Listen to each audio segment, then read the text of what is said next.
Boa noite, hoje são 9 de dezembro de 2021. Vamos para a nossa quarta aula. Estamos falando com relação à imunidade tributária. O que eu falei ontem para vocês? Vamos só recordar rapidinho. Imunidade está na Constituição Federal. Pouco importa o nome que esteja lá escrito. Mesmo que a Constituição traga falando que é isento, natureza jurídica de imunidade. Então, nós podemos, às vezes, ampliar e, às vezes, restringir. Nós estamos nas imunidades do artigo 150, inciso 6º da Constituição Federal. Lá diz respeito a somente os impostos. Quais impostos? Regra geral, os diretos, aquele que eu vejo sair do meu bolso, que eu vejo a minha conta bancária ficando mais baixa, né? O IPTU, o IPVA, o INTR, o imposto de renda.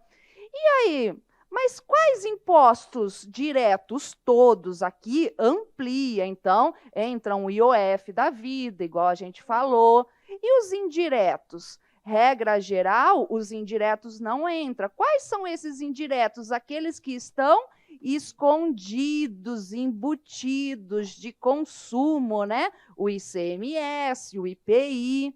Ah, mas e aí? Quando que o sujeito imune também vai ter a imunidade com relação ao ICMS, quando ele for contribuinte de direito e a atividade que ele exerça não fere a livre concorrência, não fere o livre mercado, que é o caso dos Correios. Então, os Correios são imunes com relação ao ICMS no transporte deles.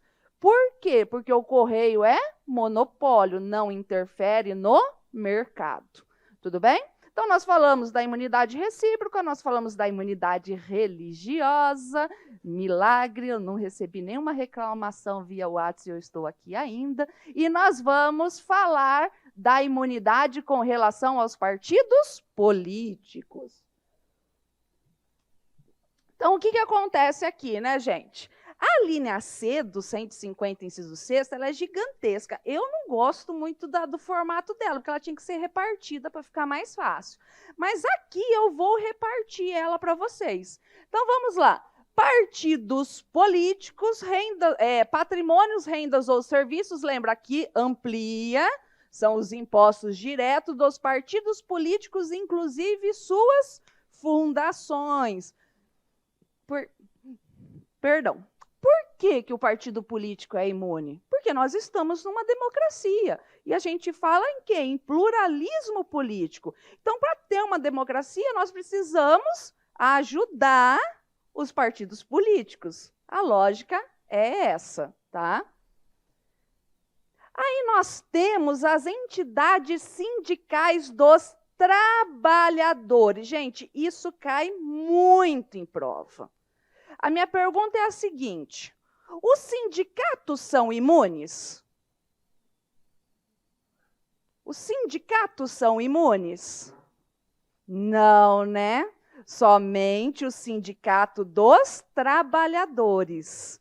Então, muito cuidado, porque eu já vi várias questões de prova colocando sindicatos, sindicato dos trabalhadores e dos empregadores, sindicatos patronais. Não. Somente o sindicato dos trabalhadores é que é imune, só esse sindicato.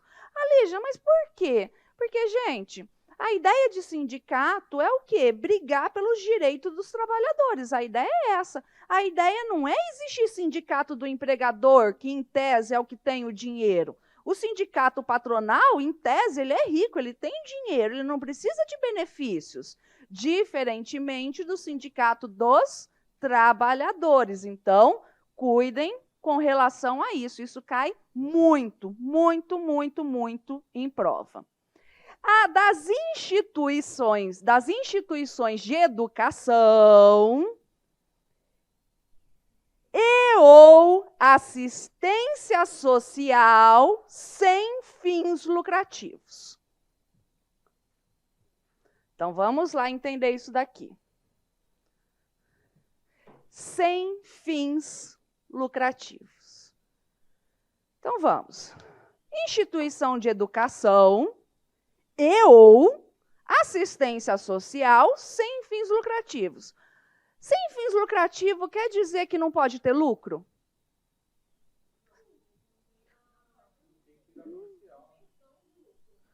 Porque assim, gente, tem que ter lucro. Assim, se não tiver lucro, fecha, não é?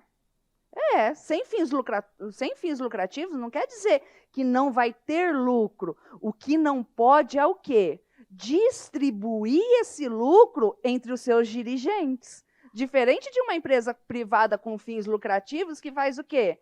Tem lucro, depois divide com os sócios o lucro. As instituições de educação e ou assistência social sem fins lucrativos, ela tem que ter lucro, só que ela vai fazer o quê? Ela vai pegar aquele lucro e reinvestir nela. Vocês estão entendendo? É isso que quer dizer sem fins lucrativos. Beleza. O top aqui não é nem tanto ser educação. O top aqui é ser educação mais assistência social. Tem, sabe, assim, é educação mais assistência social. Por quê? Lembra que eu falei para vocês? Aqui a imunidade é com relação aos impostos. Mas os impostos, até que eles não são tão grandes assim. E as contribuições sobre a folha de pagamento de uma faculdade, por exemplo? Essa pesa, não pesa? E segundo aqui, o 150, inciso 6º, não é imune. Mas nós temos um outro artigo na Constituição Federal, aqui, ó, no 195, parágrafo 7º, deixa eu achar, aqui, ó, no 195, parágrafo 7º, que fala o quê? São isentas, ou seja, como que eu leio isso aqui se está na Constituição Federal? Como que eu leio? Isso, são imunes de contribuição para a Seguridade Social as entidades beneficentes de assistência social que atendam às exigências estabelecidas em lei. Vocês estão entendendo? Então, pensa assim, né? Vou botar No curso de Direito, certo? No curso de Direito, a gente tem lá o núcleo de prática jurídica.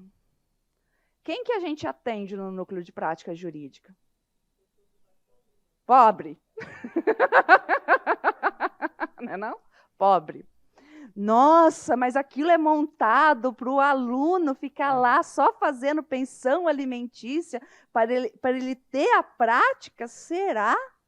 Será que os hospitais universitários, por exemplo, são só para ajudar o aluno? Ou para fazer assistência social? Ah, mas cobra mensalidade. Eu sei, mas da bolsa. Aquele colégio caro, né? Aquele colégio caro, que custa, sei lá, quantos R$1.000. Ai, será que ele vai ser imune? Ele vai ter caráter social? Ai, se ele distribuir muita bolsa e pegar todo o dinheiro e voltar para ele, por que não? Né? Aí o que ai, mas e aí as pessoas que gerenciam tal, eles colocam lá o salário deles, o prolabore lá em cima, que não deixa nem ter lucro. Entenderam, né? Captaram a minha mensagem, né? Então, o foco aqui não é só ser entidade de educação, tem que ser entidade de educação, para ser legal, mais assistência social sem fins lucrativos. Porque aí, trazendo assistência social, fica imune com relação aos impostos e às contribuições sociais, tá?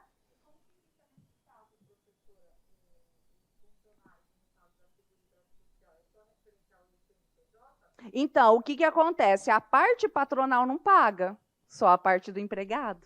E é a parte patronal que é pesada, né? Então, vamos lá. Atendidos os requisitos da lei. Aqui é outra coisa que está caindo muito em concurso público. Lei. Que lei é essa? Gente, é assim, ó. Dos dois. tá? Tanto no artigo 150, inciso 6º, a linha C, quanto do artigo 195, parágrafo 7º da Constituição Federal. O que acontece aqui, ó? É assim, não sei se vocês já ouviram falar que quando a lei fala lei, quando a Constituição fala conforme essa lei, é lei ordinária. O professor de constitucional às vezes já falou isso ou vai falar. Quando a Constituição quer lei complementar, ela fala lei complementar, conforme essa lei complementar. É igual questão de concurso. A questão de concurso, quando ela vem falando assim, a União editou a lei ordinária. A gente não precisa falar lei ordinária, vocês estão entendendo? Basta falar lei.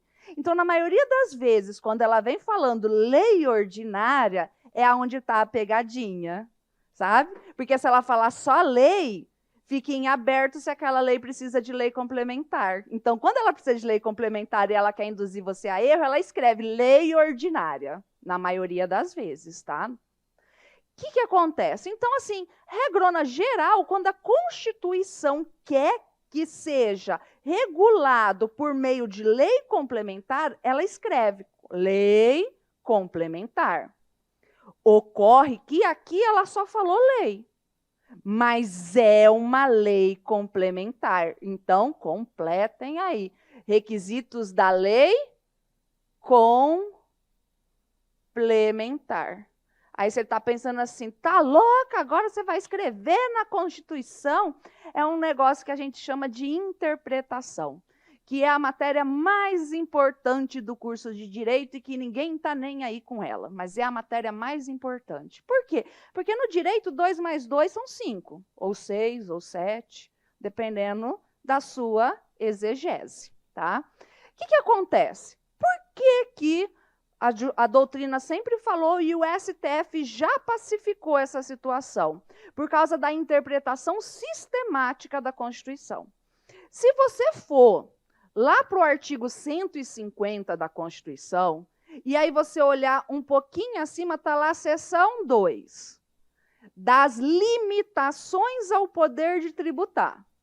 Ou seja, o rol do artigo 150 é uma limitação ao poder de tributar. Quando você vai aqui para o artigo 146 da Constituição Federal, olha o que ele fala. Cabe à lei complementar regular as limitações constitucionais ao poder de tributar. Vocês estão entendendo? Então, primeiro vem antes, né? O artigo 146 fala, olha, precisa de lei complementar se você quiser meter o bedelho em limitação ao poder de tributar. Se você quiser, né, regular as limitações ao poder de tributar. Se você quiser, por exemplo, restringir. Tudo bem? E aí vem o artigo 150, que é limitação ao poder de tributar. Se a imunidade está dentro dele, a imunidade é uma limitação ao poder de tributar, porque ela amputa a competência. Lembra que eu fiz ontem a linhazinha do tempo? Ela amputa a competência, ela limita a competência. Então, por isso que essa lei tem que ser uma lei complementar. E, professor, onde é que está essa lei complementar? No CTN, tá? É o artigo 14 do CTN. Então, por exemplo, essa instituição de educação ou assistência social sem fins lucrativos, ela tem que manter a contabilidade, tudo certinho, ela tem que seguir esses requisitos. Ó, não distribuir qualquer parcela de seu patrimônio, suas rendas a qualquer título, ou seja, tem que reinvestir, aplicar integralmente no país o lucro, tem que reinvestir e manter a contabilidade, todas as escriturações fiscais e assim por diante. Tá certo? Tá? Então, lei complementar. Aqui é mais uma vez falando sobre isso, para depois vocês lerem. Então, as entidades de assistência social sem fins lucrativos também serão imunes com relação às contribuições sociais. E fechou? Alguma dúvida? Tranquilo?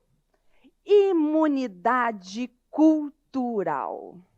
Imunidade do livro. O que acontece? Ninguém tem um livro aí, né? Alguém tem um livro, qualquer livro, uma revista, alguma coisa aí? Não? Aí também não tem, né? Não? Ai, meu Deus, eu devia ter trazido um livro. Fica mais fácil de explicar. A imunidade cultural, a imunidade do livro, jornais, periódicos e o papel destinado à sua impressão é uma imunidade objetiva. O objeto livro é imune, sabe? Aquele objeto livro ele é imune. A livraria, a Saraiva, a Janina são pessoas, então elas não são imunes. O livro é imune, por isso que ele é tão barato. Hã? Vocês acham o livro barato?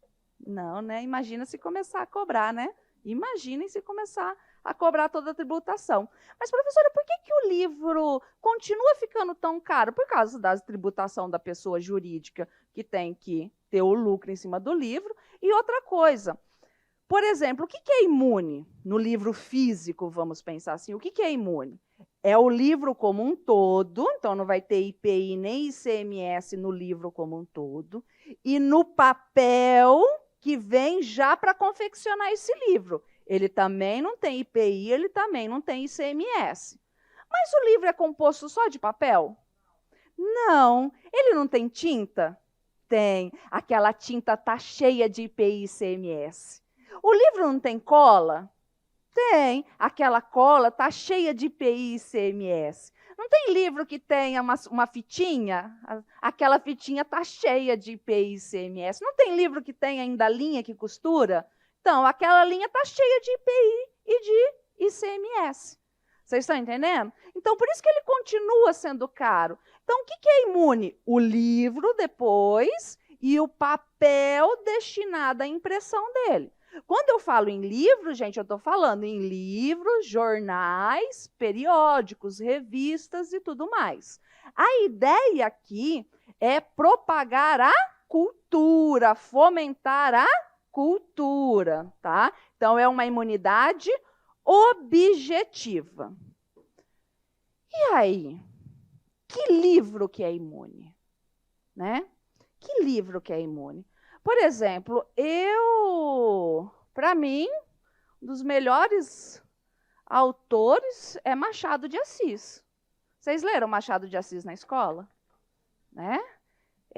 Principalmente Memória Póstuma de Brás Cuba, aqui, ó. Ao verme que primeiro roeu as frias carnes do meu cadáver, dedico como saudosa lembrança essas memórias póstumas.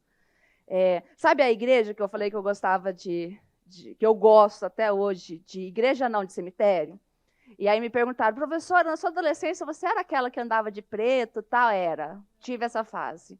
E aí eu ia para o cemitério à noite, tocar violão e tomar vinho, sangue de boi. Vocês não fizeram isso na vida de vocês? Vocês não tiveram adolescência, entendeu? E justamente, imagina, adolescente, rebelde, nessa fase dark, ler Memórias Póstumas era tudo, né, gente? Era tudo, fala sério. Então, isso tudo é culpa da minha professora de português, coitada. E aí, isso aqui é cultura? Oh, claro, pelo amor de Deus, gente, Machado de Assis, entendeu? Muitos dizem que se Machado de Assis tivesse nascido na Inglaterra, ele seria maior que o Shakespeare. Muitos especialistas em literatura falam isso, ele só não é maior que o Shakespeare porque ele não é inglês. Ok. E 50 Tons de Cinza? Né? Vocês leram 50 Tons de Cinza? Ai, fala a verdade. Fala a verdade, chicotinho pra cá, chicotinho pra lá. E aí, é cultura? Olha o Christian Grey aqui. Vocês acham que é cultura ou não é cultura? Cultura, né, gente? Cultura, eu também acho. Cultura, adoro, entendeu? E aí, a gente pode limitar a imunidade em razão do conteúdo desse livro, desse jornal, desse periódico? Não, Não podemos limitar, sob pena do quê? De uma censura indireta. E, gente, censura, pelo amor de Deus, né? Não pode, entendeu? Nem de A, nem de B. Censura não pode. Então, o que acontece? Já pensou se fosse pelo que está escrito? Ah, esse pode, esse não pode. Esse pode, esse eu concordo, esse não. Como nem A nem B gosta da Veja, coitada da Veja, né? Não teria imunidade de jeito nenhum. Tanto é que pouco importa o conteúdo, que aí a gente tem essas decisões assim, ó. Álbum de figurinha. Isso aqui é um álbum de figurinha dessa boneca horrorosa que eu odeio, que é cara pra cacete. Ainda bem que a Alice passou desse inferno, dessa fase, dessa desgrama, dessa LOL. Entendeu? Mas tem, e aí depois eles ainda inventaram a porra do álbum de figurinha desse trem, entendeu? Que de cultura tem isso aqui? Nada. Nada. Não é não, essa boneca é feia. Nada. É igual aquela outra boneca horrorosa, daquela Baby Alive. Eu fiz chupeta para aquelas bonecas que ela tem uma boca meio, né? Eu meti chupeta em todas aquelas bonecas, aquela boca horrorosa. Deus o livre. O que acontece aqui? Isso aqui é imune. Vocês estão entendendo? É imune. Por mais que seja uma idiotice. Por quê? Porque eu não posso limitar. É um periódico, sabe? Tanto é que aqui, ó, lista telefônica. Quem lembra da lista telefônica, gente? Você lembra, né? Lista telefônica, do telefone que faz assim, tal. Eu tenho um videozinho lá de eu fazendo uma brincadeira, que eu tenho esse telefone até hoje. Eu fiz um vídeo, tá lá no meu Instagram, eu brincando com o telefone dessa época aqui. É uma aula de prescrição, tá, gente? Com o telefone. Mas beleza. Então, lista telefônica, né? Imune, sempre considerar o imune. Tem uma decisão muito interessante do TRF, que é o seguinte, sabe aquele jogo Perfil? Quem conhece o jogo Perfil? Não? Aí, tá vendo? Adulto, a gente jogava o perfil, né? Ou imagem ação não, só o perfil. Ser chapado, menino contra menina, né? Saiu os desenhos tudo assim, ó. Massa, boa época. O que acontece nesse sentido? O perfil, ele é questões. Eu sou uma pessoa. Não sei o quê, não sei o quê, não sei o quê. Consideraram aquele jogo imune. Porque é um livro de um formato diferente, mas não deixa de ser um livro, de você aprender, de ser uma cultura. Vocês estão entendendo? Aquela decisão é fantástica. Então, pouco importa o conteúdo. E a Bíblia? A gente não adentra no mérito da religião aqui. Não há necessidade da gente ficar falando se a Bíblia é imune por causa de religião ou não, porque ela é o quê? Um livro. Então, ela vai ser imune em razão do livro, né?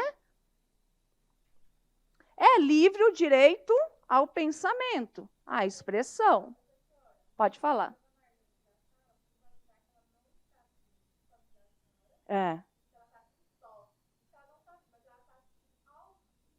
A Marlene? Dona Marlene?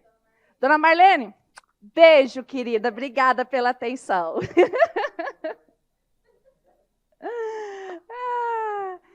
E aí, gente? O que foi? O que foi que vocês... pode mandar a pergunta no grupo. O pessoal faz aqui, eu respondo. Pode mandar. E aí, gente? É só o papel? É o papel e o assemelhado ao papel, tá? Igual eu falei para vocês.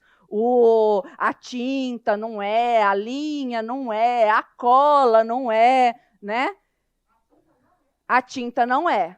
A tinta não é. Então, a imunidade prevista no artigo 100 abrange os filmes e papéis fotográficos necessários à publicação dos periódicos. Como assim, filme? Pois é. Da minha cabeça, eu sempre entendi que todo mundo entendia o que era esse filme. Mas aí eu vi que vocês são jovens, que vocês não entendem o que é esse filme.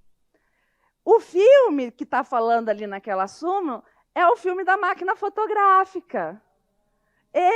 Você entendeu? É tipo assim, uma vez me perguntou, professor, que filme é esse? Eu, caralho, meu, né? Aquela máquina, lembra da máquina? Uma vez nós fomos para um carnaval.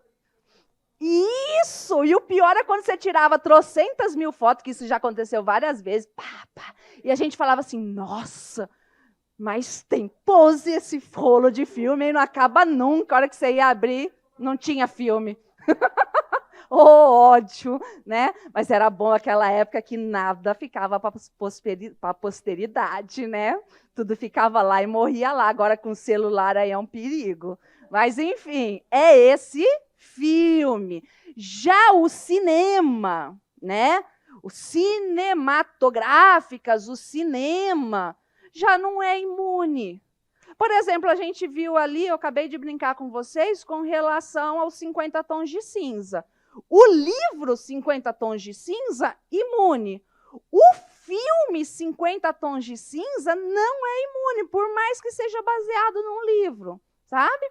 O que eu acho um verdadeiro absurdo, não teria como ampliar. Mas quando foi feita a emenda constitucional que trouxe a imunidade da música, eles deveriam ter trazido também a imunidade para os filmes, sabe? Iria ajudar muito nesse sentido, porque se o livro é imune, a música é imune, por que o filme não vai ser imune, né? Acho isso uma puta sacanagem, mas há necessidade do legislador.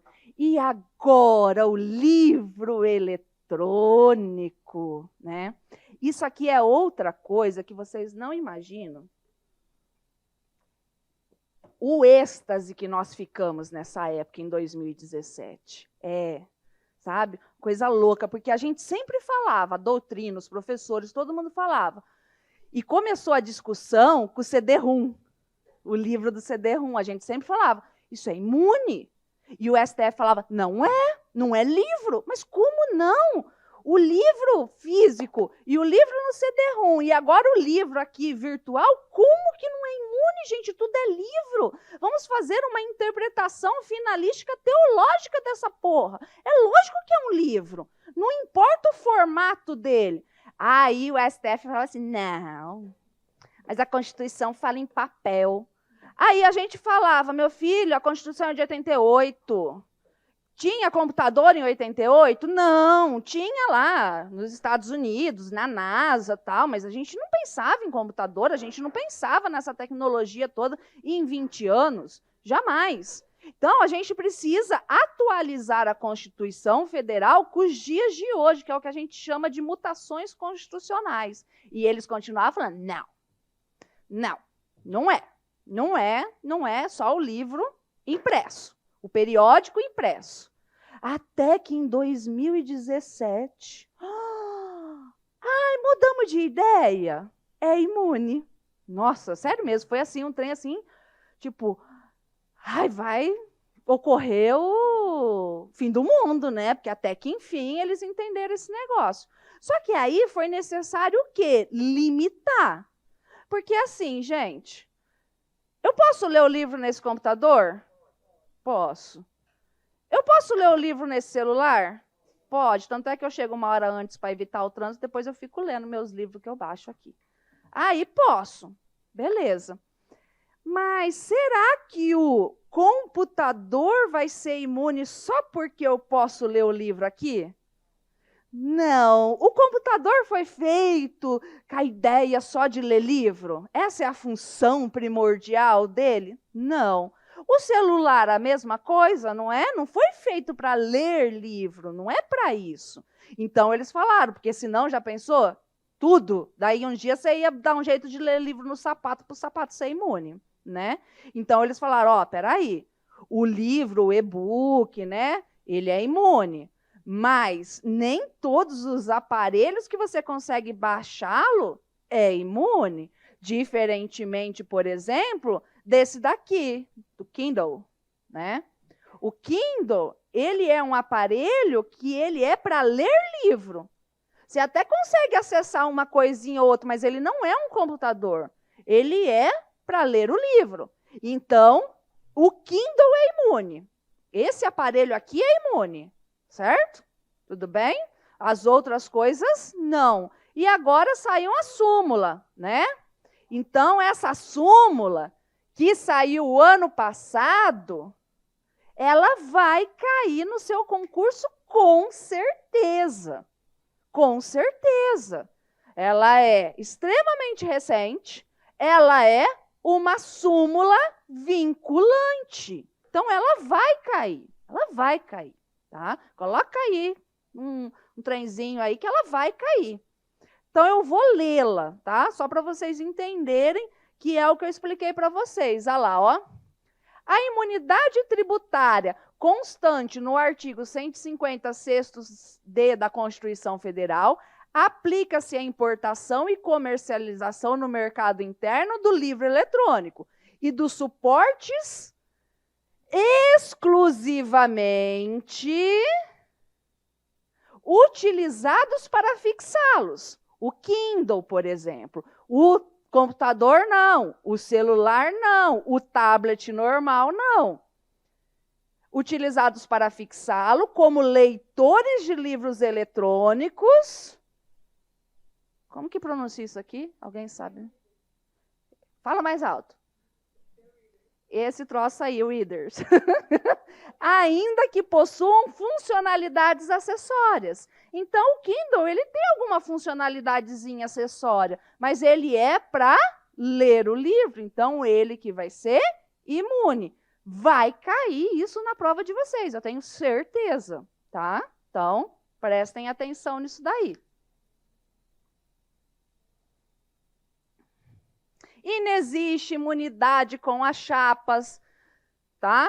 Destinadas à publicação do jornal. Por quê? Porque pensando no físico, é o livro, o jornal e o papel destinado a ele. Imunidade da música. Vamos lá. Imunidade da música. Então, eu já falei para vocês que eu não sou uma pessoa eclética, né? Assim, eu até sou, mas eu sou uma eclética meio estranha para a maioria das pessoas. Eu sou sempre assim, ó, na época do pendrive, né? Ai, alguém tem um pendrive para festa? Eu tenho, não, o pendrive da Lígia, não. Nunca ninguém aceita escutar o meu pendrive. Por quê? Porque eu gosto de rock. E eu gosto de rock pesado. Esse negócio desses rock, U2, sabe, assim, Coldplay. Eu fui embora do show do Coldplay, para vocês terem uma ideia. Eu estava no show de Coldplay, mas como eu sou muito bitolada, e o Corey Taylor, que é o vocalista do Slipknot, fala que a música deles é de limpar a bunda, e eu sigo, eu levantei e fui embora. Entendeu? Sabe? Adoro, isso me acalma, entendeu? Me acalma. Aí, ó, quem vê essa pessoa toda Barbie fica louca num show de rock, entendeu? Louca, louca, louca, louca, louca. Né? Eu sou bipolar nesse sentido. Mas vamos lá, vamos entender a imunidade da música, tá? Primeira coisa, ela é recente. Ela é de 2013. Veio por meio de uma emenda constitucional. Lembra mais uma vez? Cláusula pétrea, não é? Pode emenda constitucional modificar a cláusula pétrea? Pode, para ampliar. Olha o outro exemplo que nós temos aqui. Tá? Então, isso vocês nunca mais vão esquecer. Então, vamos destrinchar esse negócio. Eu preciso ficar aqui. Bota a câmera aqui para mim, ó. Sou chique, velho. Fonogramas e videogramas musicais produzidos no Brasil. Certo? Produzidos no Brasil. Há a necessidade de ser produzido aqui no Brasil. Contendo obras musicais ou literomusicais de autores brasileiros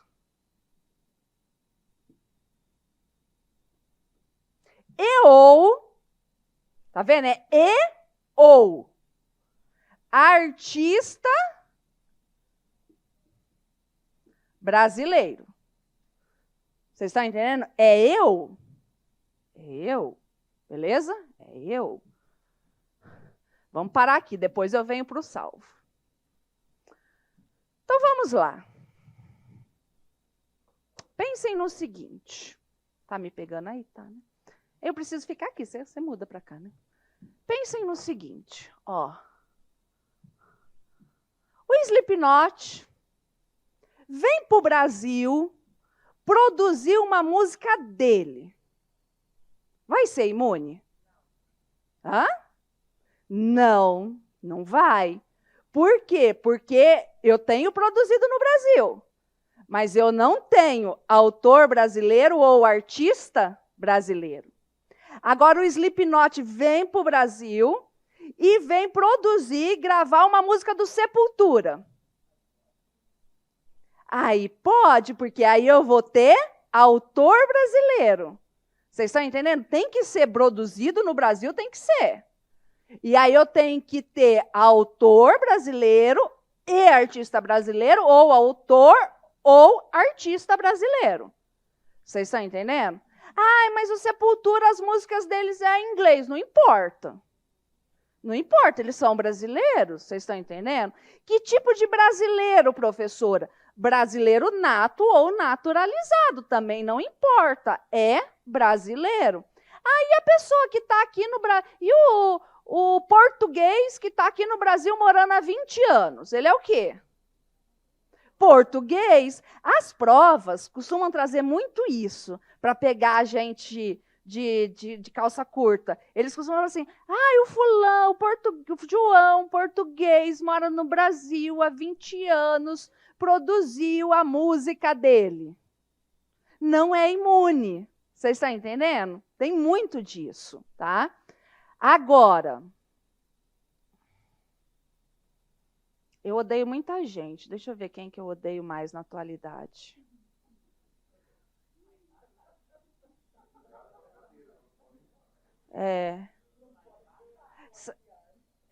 Eu odeio o Roberto Carlos. É verdade. Se me pagar para ir no show dele, eu não vou. Eu tenho pavor dele, eu detesto ele. Por quê? Não sei. Nunca fui com as fuças dele. Detesto ele. Roberto Carlos vai lá nos Estados Unidos produzir uma música dele lá. Vai ser imune? Não. Agora, outro dia, e o povo me manda só para sacanear, os estudantes e os alunos me mandam, uma dupla breganejo cantando Pink Floyd. Inferno, isso é heresia, gente, pelo amor de Deus. Entendeu? Heresia. Aí, esses dias eu estava numa festa, e aí tinha uma dupla sertaneja. Eu falei assim, o que essa pessoa está cantando Nando Reis? Eu me dei um ódio do Nando Reis, porque o Nando Reis deixou a dupla sertaneja cantar a música dele, que antes era cantada pela Cássia Eller. Olha, eu peguei nojo da cara do Nando Reis depois disso, entendeu? Mas, enfim, né? Essa dupla breganeja aí está aqui no Brasil e grava a música do Pink Floyd. Imune? Imune, por quê? Produzido no Brasil, artista brasileiro. Conseguiram compreender? Então tem que ter no mínimo 2, produzido no Brasil, esse, ou os dois juntos. Tá certo? Pode vir. Hã?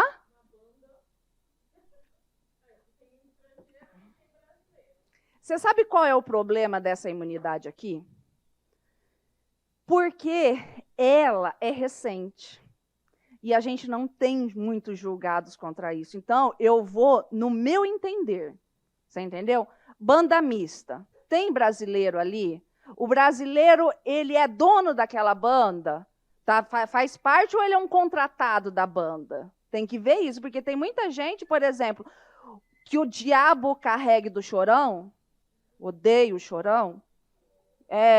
Pô, sacanagem foi o que ele fez, na surdina, registrar a banda no nome dele, depois dos caras ter dado tudo dinheiro para salvar o pai dele. Filha da puta, sabe? Filha da puta, eu gostava dele. Depois disso aí, ele entrou na minha lista negra, sabe?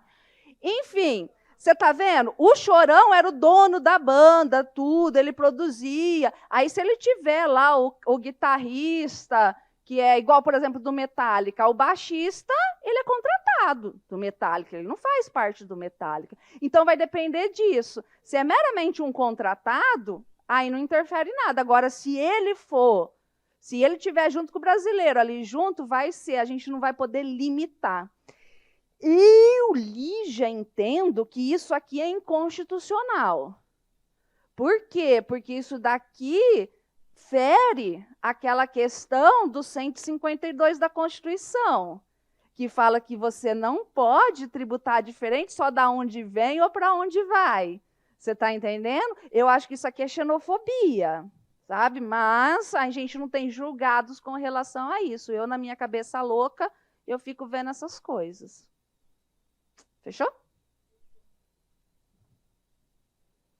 Massa. Ah, mas meninas, tira a máscara dele, ele é super gato. Entendeu? Do Corey Taylor. Ele é lindo, dá um Google aí, gente. Ele é gato pra caralho. Entendeu? A máscara só. Bora pra questão.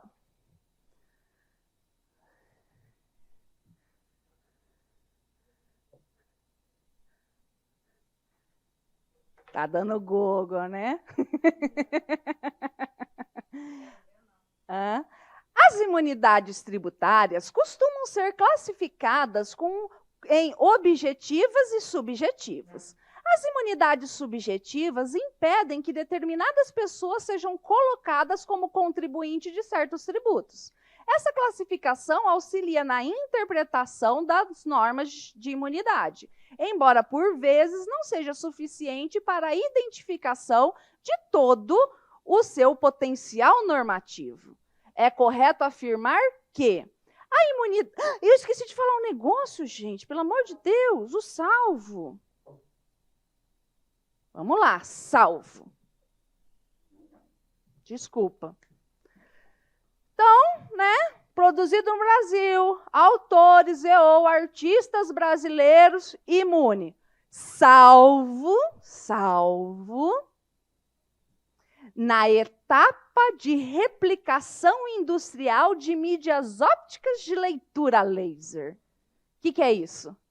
CD. CD, entendeu? Eu tenho um monte de CD, mas eu não tenho mais o toca-CD, mas eu tenho 2 toca-disco de vinil e eu tenho um gramofone, mas eu não tenho mais aonde tocar os meus CDs, eu tenho que arrumar um toca-CD. O que acontece aqui? CD. Você fala assim, mas poxa, professora, a música é imune, mas o CD não é? Sabe por que o CD não é imune? Lembra da Zona Franca de Manaus? Isso daqui, essa ressalva, é para resguardar a Zona Franca de Manaus. Por quê? Porque os nossos CDs são todos produzidos lá. Se você falar que no Brasil inteiro vai haver a imunidade com relação ao CD, o que vai acontecer com as fábricas lá na Zona Franca? Vão tudo vir para São Paulo. Vocês estão entendendo? Então, isso é só para resguardar a Zona Franca de Manaus. Pode falar.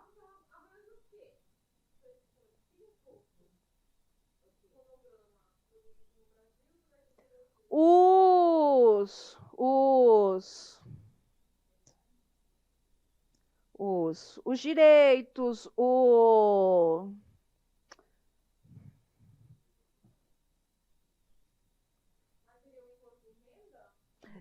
Não, é a música, é o objetivo, entendeu? Por exemplo, o ICMS, por quê? Porque não deixa de ser comunicação, entendeu?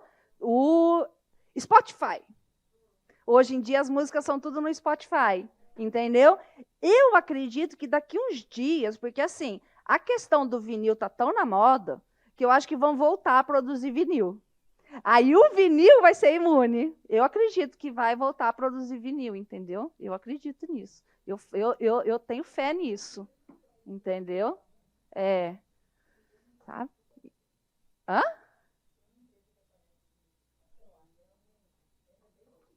É.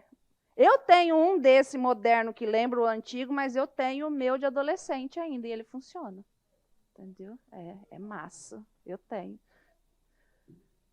É massa. Deu. Faz assim, né? Vamos lá. A imunidade dos livros, jornais e periódicos, embora pareça uma imunidade objetiva, tem caráter subjetivo? Né? Protegendo os autores, editoras e livrarias da obrigação de pagar impostos sobre suas atividades e rendimentos, porque vinculada à cultura? Falso. Lembrem, sempre lembrem, a Janina não é imune, tá? A imunidade dos templos é considerada uma imunidade objetiva? É o templo que é imune ou é a religião, a pessoa religião? A religião, então, não é objetiva, né? Ela é subjetiva, alcançando apenas os tributos sobre a propriedade que recaiam sobre os prédios em que realizados os cultos. Quer ver outra coisa que está errado? Tributos.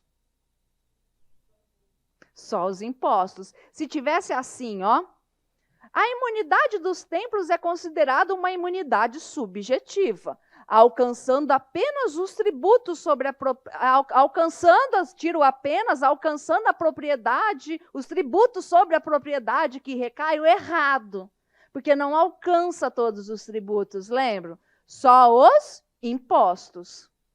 A imunidade recíproca que, nos termos da Constituição Federal, alcança o patrimônio, a renda e os serviços dos entes políticos, bem como das suas autarquias e fundações instituídas e mantidas pelo poder público, também aproveita as empresas públicas prestadoras de serviços públicos.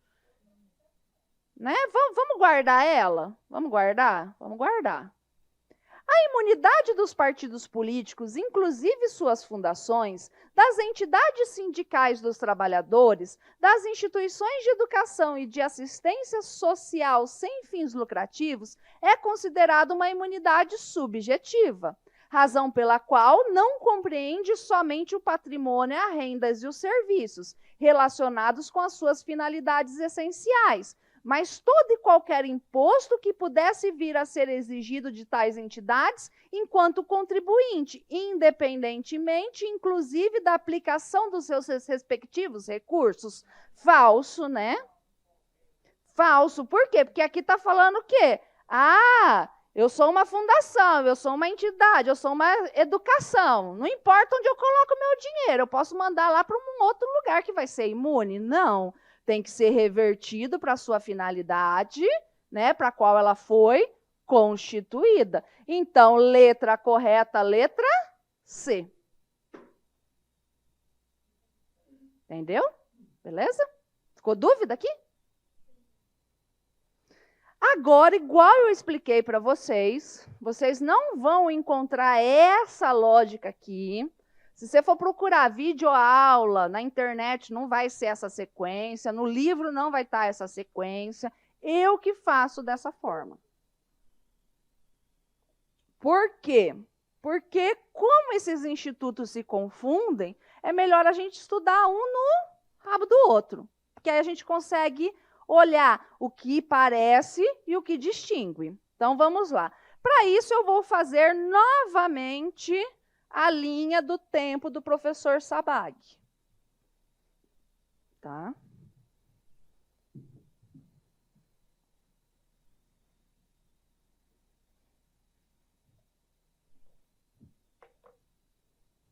Ó.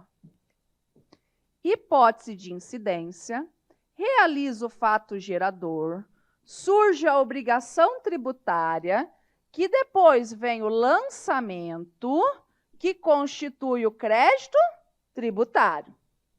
Lembrem, onde que está a imunidade aqui? Hã? Antes, né? A imunidade está aqui. Por quê? Porque ela impede a hipótese de incidência. Ela retira a competência, tá certo? Já a isenção, ela está aqui. A isenção está aqui. A isenção está aqui, a anistia está aqui. Certo? Tá?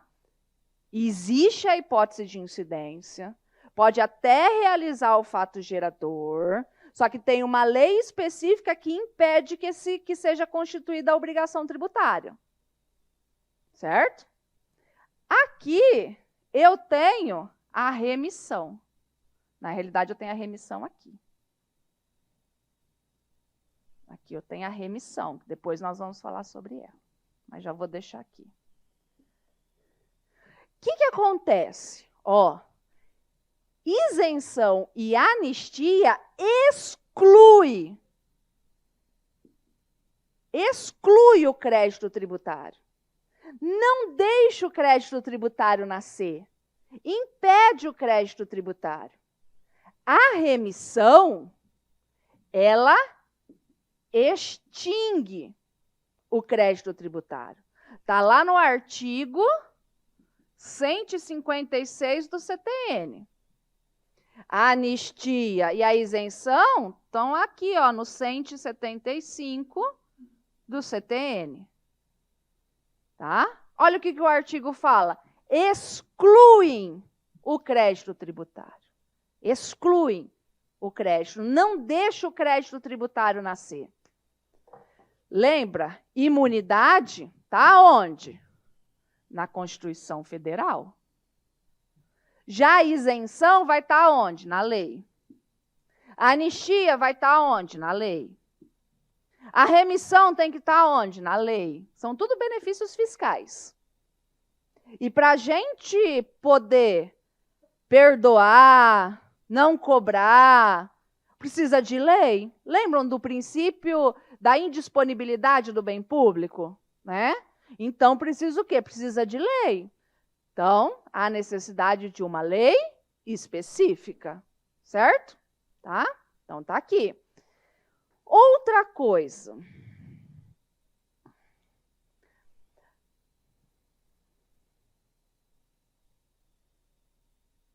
Estou procurando um lugar no quadro. Nós vamos ainda estudar a obrigação tributária. Mas eu já vou explicar para vocês entenderem isso daqui. Lembra que eu tenho a obrigação tributária principal e acessória? Lá no direito civil também a gente tem. Como que eu represento a obrigação principal e acessória no direito civil? Eu represento assim, ó.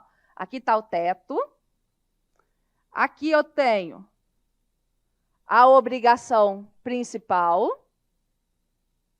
E aqui eu tenho a obrigação acessória. Exemplo, professora. Obrigação principal, contrato de locação. Obrigação acessória, fiador.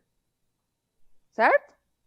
Se a obrigação principal sair, se ela for nula, cai tudo, morre tudo junto? Vai tudo, né? Pá. Se eu tirar a obrigação acessória, a principal permanece? Permanece. Então, lá no direito civil, o que a gente escuta? A gente escuta assim, ó, que o acessório segue a sorte do principal. Não sei se vocês já escutaram isso. A obrigação acessória segue a sorte da obrigação principal. Isso lá no direito civil. Já aqui no direito tributário, o acessório não segue a sorte do principal. Como que eu represento isso aqui no direito tributário? É assim, ó. Aqui está o teto.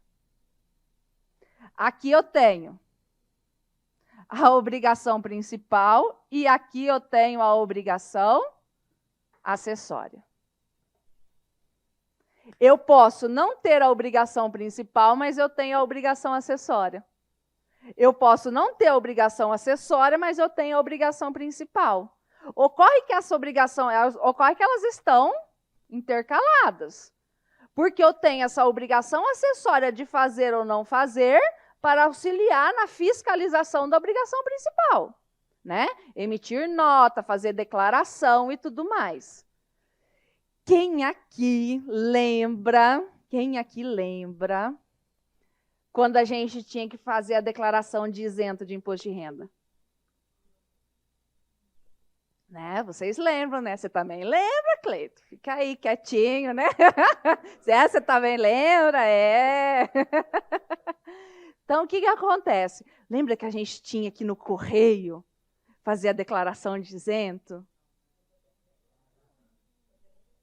Ah, mas só eu sou da época do correio, gente? Larga de mentir. Né? A gente... Hã?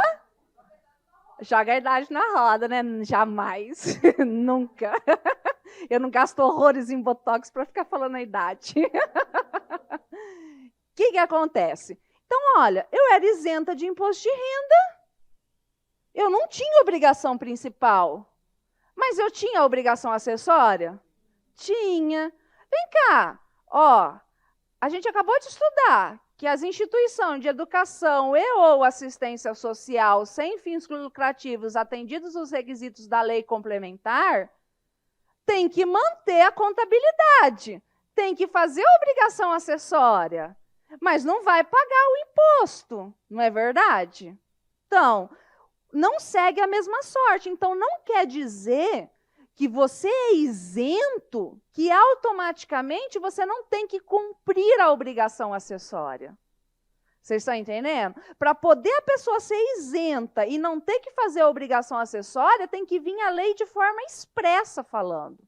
Então, o que acontece? Até 2007, quem era isento de imposto de renda tinha que fazer a declaração de isento. Depois que veio uma lei falando que não precisava mais. Salvo engano, foi em 2007. Tá? Por causa da idade, as datas também já estão ficando confusas. Então, o que acontece? Por isso que, ó, isso cai muito em prova. Eu não estou perdendo tempo aqui à toa para vocês, porque a gente sempre faz essa ligação com o direito civil e a gente faz essa ligação errada. Aqui, ó, a exclusão do crédito tributário não dispensa o cumprimento da obrigação acessória. Para poder retirar a necessidade de uma lei falando expressamente, tá? E aí, ó, imunidade é uma dispensa constitucional.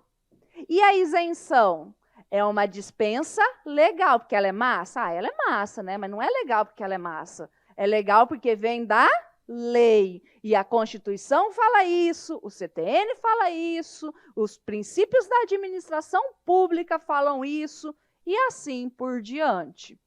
E a isenção do ICMS? Vocês já estudaram isso aqui, creio eu, né? O que acontece? Pode o Estado, conforme der na cabeça dele, fazer isenção? Não. Para evitar a guerra fiscal, precisa do quê? De autorização do CONFAS, tá? Então, é o que está escrito aqui. Aqui é sobre o CONFAS, para vocês lerem depois. Oi? Isenção heterônoma. A isenção heterônoma, ela é proibida, tá? Ela é vedada. Ela usurpa a competência, tá? Hétero, diferente. Não pode, hétero significa diferente, não é? Hétero, diferente. Não pode um ente tributante diferente da sua competência trazer isenção. Ah, é fácil fazer caridade com o do outro, não é? É fácil, né? Botar o do outro na reta. Ah, eu sou o presidente, eu sou bozinho, né? Ah, eu quero ficar bem na fita. O que eu vou fazer? Ah, eu vou trazer isenção do IPTU, do ICMS do combustível, porque a culpa é tudo dos estados. Pode? Não pode. Ah, eu vou trazer isenção do IPTU. Tá, mas e do imposto de renda? Não mexe no meu imposto de renda, não. Eu vou fazer caridade com o do outro. Não pode. Isso é uma isenção heterônoma. Ela é vedada. Nem a União pode trazer isenções de tributos dos estados, dos municípios, nem o Estado pode trazer isenção do município, que é aquela situação. Lembra que eu falei para vocês que a Constituição do Estado de Mato Grosso fala que o município não pode cobrar os impostos dos imóveis tombados? A Constituição não tem competência para isso, ela está fazendo uma isenção heterônoma, é vedado. Lembram também que eu falei para vocês que muitos dispositivos do CTN estão com a eficácia suspensa? Então, o exemplo é isso aqui, ó. No artigo 13, tá trazendo uma exceção aqui, mediante lei específica e tendo em vista o interesse comum, a União pode exigir isenções de tributos federais, estaduais e municipais. Não pode. Independentemente de interesse, independentemente do que for. Ó, é vedado instituir isenções. É vedado, não tem exceção aqui. Vocês estão entendendo? Isso cai muito em prova, tá?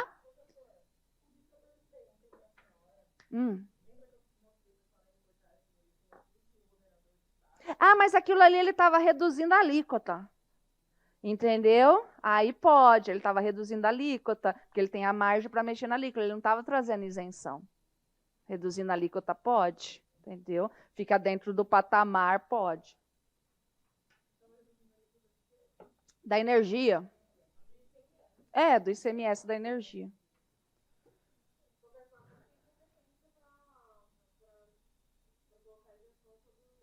Se o CONFAS permitir. Então, na alíquota definida ali, ele pode mexer. Isso, ele pode mexer. Agora, se ele quisesse trazer a isenção da energia, do ICMS da energia, o CONFAS tem que autorizar.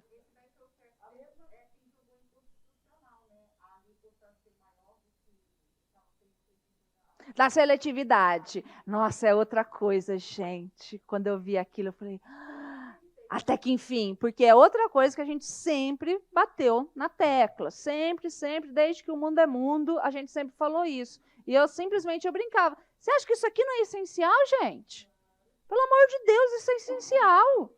Sabe? Não em qualquer lugar, né? Demorou, mas Marco Aurelinho deixou esse presente pra gente, né? Quando eu era adolescente, eu tinha capricho. Aí vinha os galãs da Capricho. Quando eu estava na faculdade, eu assinava a Consulex. Aí vinha o outro galã, que era Marco Aurelinho. Marco Aurelinho sempre estava na capa da Consulex. Bora lá. E aí, o que acontece? Ó, nós temos a súmula 178, que representa bem isso que eu estou falando, do STJ. O INSS, que é uma autarquia federal, né, não goza de isenção de pagamento de custas e emolumentos nas ações acidentárias e de benefícios propostas na Justiça Estadual. Vem cá, quem que determina as custas na Justiça Estadual? Taxa. Quem tem que colocar o valor dessa taxa? O Estado de Mato Grosso. É bonito, né? Vem uma lei federal falando que o INSS é isento disso. Não pode. Professora, mas ele não é imune? Não, lembra? Com os impostos, não com as taxas. Quem tem que isentar dessas taxas da Justiça Estadual é o Estado e não a União, sob pena de usurpação de competência e de criar uma isenção heterônima que é completamente vedado. Interpretação restritiva. Ó.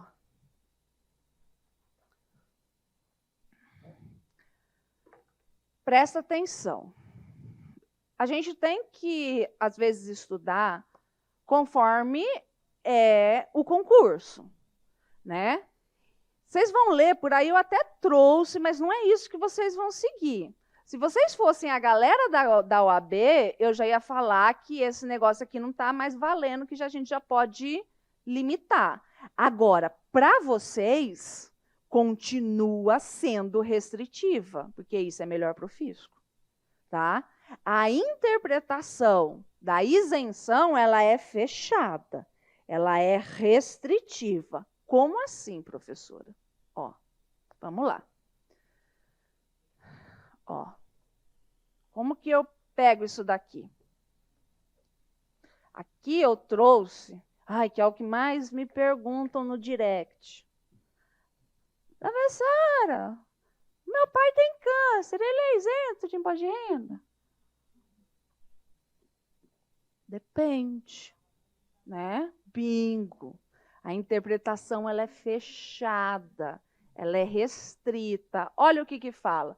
Ficam isentos do imposto de renda os proventos de aposentadoria, ou parecido com eles, né? Dessas doenças aqui, tá? Por exemplo, alienação mental. Todo mundo fala que eu tenho, né? Por causa dessas minhas coisas meio... tudo bem. E aí, eu sou isenta de imposto de renda? Não sou, porque eu não tenho provento de aposentadoria, certo? Agora, imagina o seguinte, ó. O cara é aposentado e ele ganha lá o teto. Quanto está o teto hoje? 5 mil e pouco já?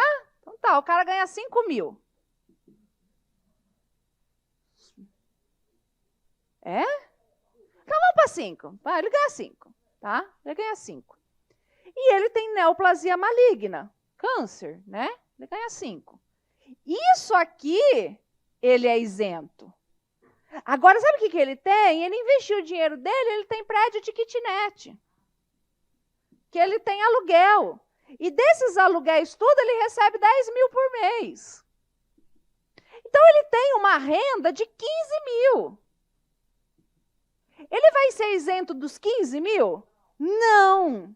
Ele vai ser isento dos 5. Por quê?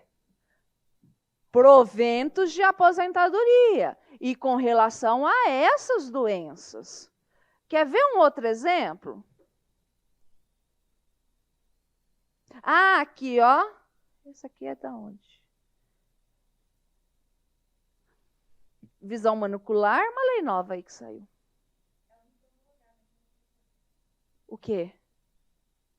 Isso aqui, ó, gente, é a decisão que eu estou falando para vocês, que saiu o ano passado, que o STF está começando a... Não foi homologada ainda?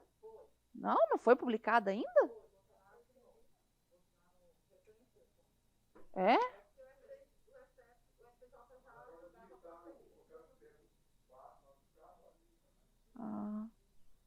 Mudou os tempos, né? Então, aqui, por essa decisão, a gente está vendo que eles estão ampliando um pouco essa decisão, entendeu? A FGV, por exemplo, ela segue uma linha assim, que você pode ampliar em razão da dignidade da pessoa humana, mas para vocês, para o concurso de fiscal, não pode. Aqui, ó. Vocês não estudaram o IPVA daqui do Mato Grosso ainda, né? Então, vamos lá. Ó que legal. Dava o maior PT antigamente nisso aqui. Ó, antes, aqui, redação anterior. Antes de 2009, a gente não tinha aqui no estado de Mato Grosso a isenção para auditiva, deficiência auditiva. A gente não tinha. Aí o pessoal, quem tinha, antes de mudar a lei, entrava na justiça e não conseguia. Por quê? Porque a interpretação é literal, é fechada. Então teve que mudar a lei para acrescentar o auditivo para ter direito à isenção do IPVA no estado de Mato Grosso. Tá certo? Outra coisa, olha o que nós temos aqui, o táxi. O táxi é isento de IPVA. E está escrito táxi na lei. Não foi eu que coloquei, não. Isso aqui é Ctrl+C, Ctrl+V. E o Uber? Mas o Uber não faz a mesma função do táxi? Né? Violaria o princípio da igualdade. Pô, né? Sacanagem. Pois bem, isso é o que eu acho, o judiciário não concorda. E para vocês, o Uber não pode ser isento. Por quê? Porque a interpretação ela é fechada. Está falando em táxi. Você não pode ampliar, tá? Não pode ampliar.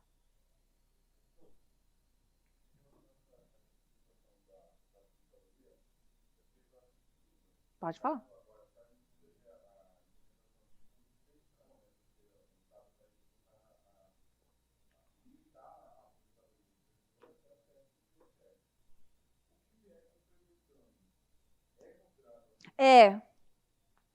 Mesmo a privada é.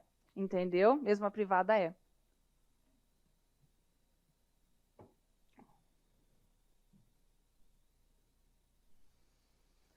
Tudo bem até agora? Isenções onerosas condicionais. Por exemplo, a pessoa que ganha R$1.000 por mês, ela é isenta. Ponto, né? Isenta. Ela não tem que fazer nenhuma contrapartida, não é verdade? Diferentemente do Prodeic. Vocês já ouviram falar do Prodeic? Não? Hã? Fez muito Prodeic certo, Prodeic treteiro.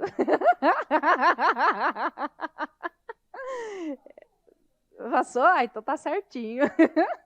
Aí muitas casas caíram aqui por causa do Prodeic, entendeu? Mas enfim, o Prodeic é um benefício fiscal aqui do estado de Mato Grosso, que tem vários tipos, várias coisas, ele é extremamente complexo, mas é mais ou menos assim, de uma forma, empresa ou indústria, venha se instalar aqui no Mato Grosso, que faz um projetinho de quantos empregos você vai gerar, qual a sua produção, tudo bonitinho, certinho, que eu vou te dar um benefício, vou te dar uma isenção por 5 anos, por 10 anos. Você está vendo que não é de graça? Você está vendo que tem condições? Ó, se você cumprir essas condições, eu vou te dar essa isenção pelo prazo X. Condição onerosa? Não, é isenção mesmo.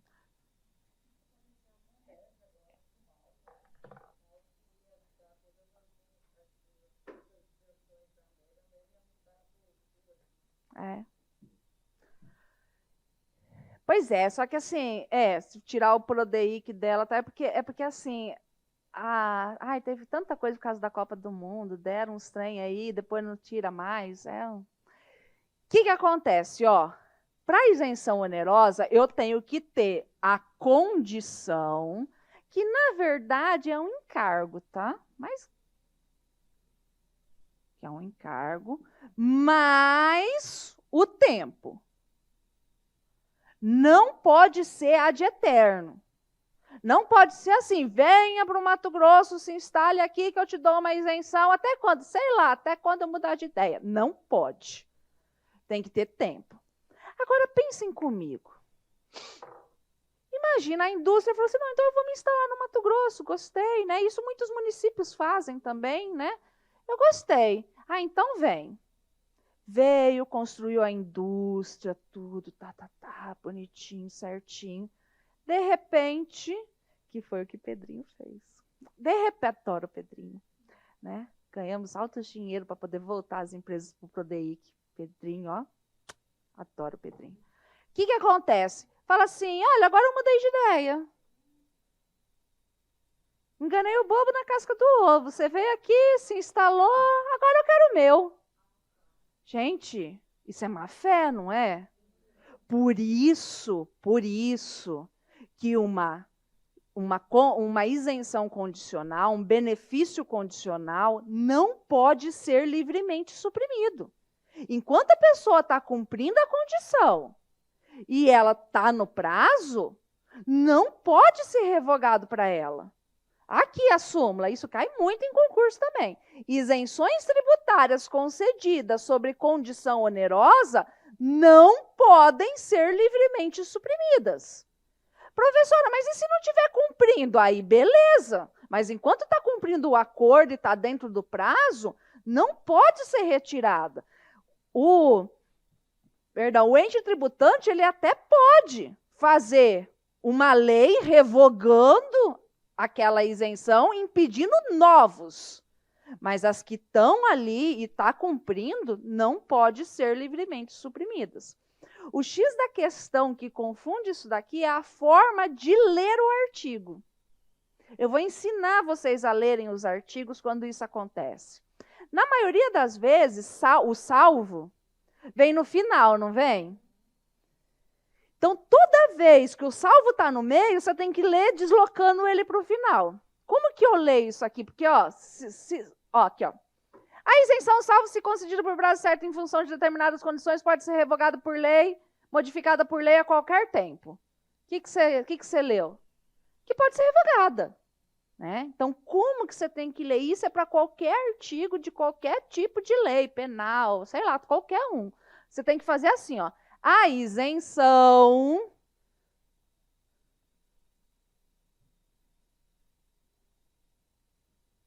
Você tem que separar as orações. Sabe quando a professora de português mandava a gente fazer isso? Ai, né? Coisa chata, né? É para isso que serve, entendeu? É igual o negócio lá uma das novas decisões lá do ITBI com relação à integralização do capital, que o voto eu acho que foi do Alexandre de Moraes, do Teófilo, sei lá quem que fez o voto, que ele fez assim: olha, isso aqui só se aplica para isso, porque a gente tem que ver que a primeira oração, a segunda oração... Aí eu falei, cara, era por isso que a gente aprendia esse negócio lá de português, para a primeira oração. Ele nunca coloca na prática, né? Eu falei, aí, ó, é para isso. Depois de tantos anos, eu vi um trem colocado na prática. Ai, que interessante. Então, você tem que ler assim, ó. A isenção pode ser revogada ou modificada por lei a qualquer tempo, observado o disposto no inciso 3º do artigo 104, ou seja, observada a anterioridade. Então, regra geral é o quê? Que a isenção ela pode ser revogada a qualquer tempo, mas tem que respeitar a anterioridade. Próximo exercício financeiro, no mínimo 90 dias. Salvo. Entendeu? Salvo. Aí você bota aqui. Salvo. Se concedida por prazo certo e... Tá vendo que é mais? E em função de determinadas condições. Vocês observaram como fica simples o entendimento agora? Então, toda letra de lei que a porra do salvo tiver no meio, vocês jogam para o final. Desloca a oração subordinada. Mentira, eu não sei que oração que é essa. Isso aí eu não sei, não vou ensinar errado. O professor de português me mata, entendeu? Mas assim, você faz isso que daí você vai entender o artigo e não tem problema. Outra coisa que concurso público gosta de fazer, sabe o que é?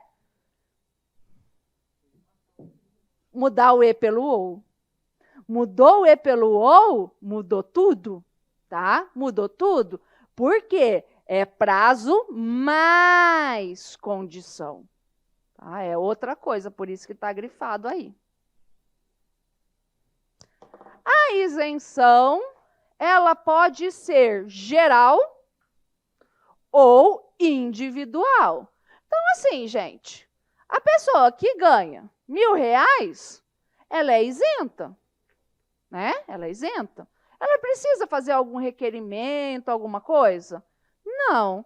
Já a pessoa aposentada, sobre os proventos de aposentadoria dela, se ela tiver neoplasia maligna, é individual, ela precisa comprovar, não é automático, né? Então, a geralzona e a individual.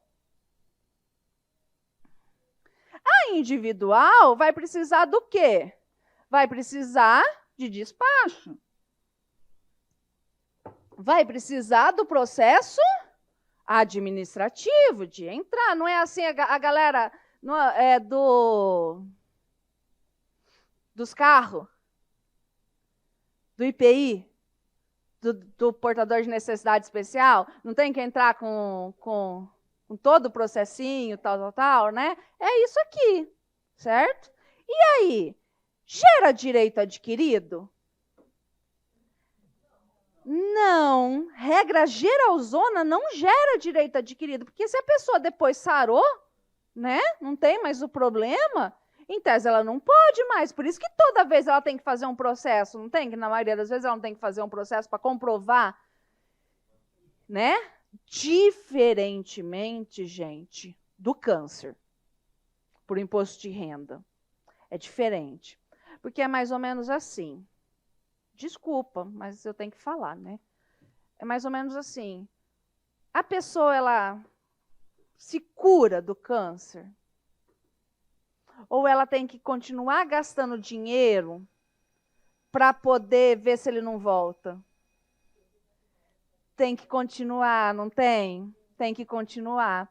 Então, o STF já decidiu assim, no caso de câncer, por mais que ele sare, tá lá, não tem mais câncer, mas como tem que manter toda uma dieta, todo um monte de exame, sempre tá, porque ele pode voltar, a isenção continua para sempre.